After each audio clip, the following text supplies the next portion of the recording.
इस धरा पर अपने स्वाभिमान और राष्ट्र प्रेम के लिए जान देना और जान लेना एक खेल है जिसे हर क्षत्रिय योद्धा खेलना जानता है। उन्हीं में एक नाम है कल्लाजी राठौड़ का।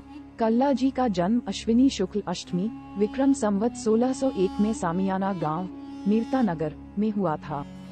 कल्लाजी राठौर मीरता के राव जयमल जी के छोटे भाई अचल सिंह के पुत्र थे। मीराबाई के भतीजे के रूप में जन्मे कल्लाजी अपनी मातृभूमि की रक्षा का दायित्व निभाना जानते थे। कल्लाजी के बचपन का नाम केसर सिंह था। कहते हैं कि कल्लाजी की माताजी शिव भक्त थी और शिव गोरा के आशीर्वाद से ही कल्लाजी का जन्म हुआ था। कल्लाजी ने बचपन से ही सामान्य शिक्षा के साथ साथ औषध विज्ञान, योग तथा शस्त्र संचालन में भी शिक्षा प्राप्त की थी। प्रसिद्ध योगी भैरवनाथ से इन्होंने योग की शिक्षा प्राप्त की थी। जब अकबर ने मेरता पर आक्रमण किया तब राजमल जी के नेतृत्व में अचल सिंह व कल्लाजी ने उनका डटकर मुकाबला किया, परंतु जब सफलता हाथ नहीं लगी तो उन्होंने अकबर की अधीनता स्वीकार नहीं की और मेवाड़ चले गए।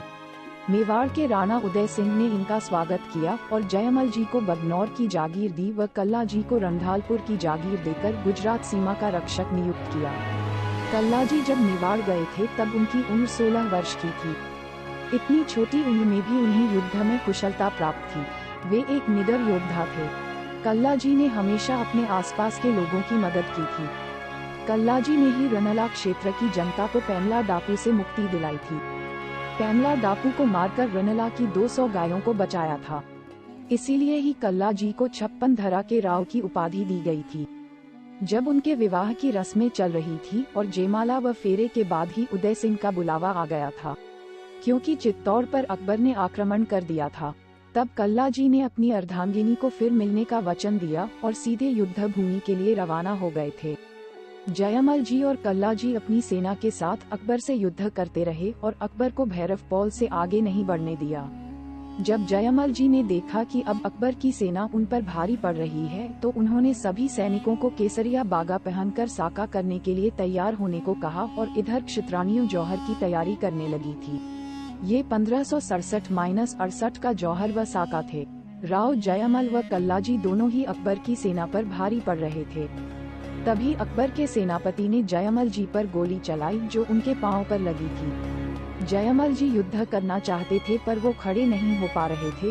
तब कल्लाजी ने उन्हें अपने कंधे पर बैठाया और स्वयं व जयमल जी के दोनों हाथों में तलवार दी और युद्ध करने लगे। 4 तलवारें एक साथ दुश्मनों पर चल रही थी।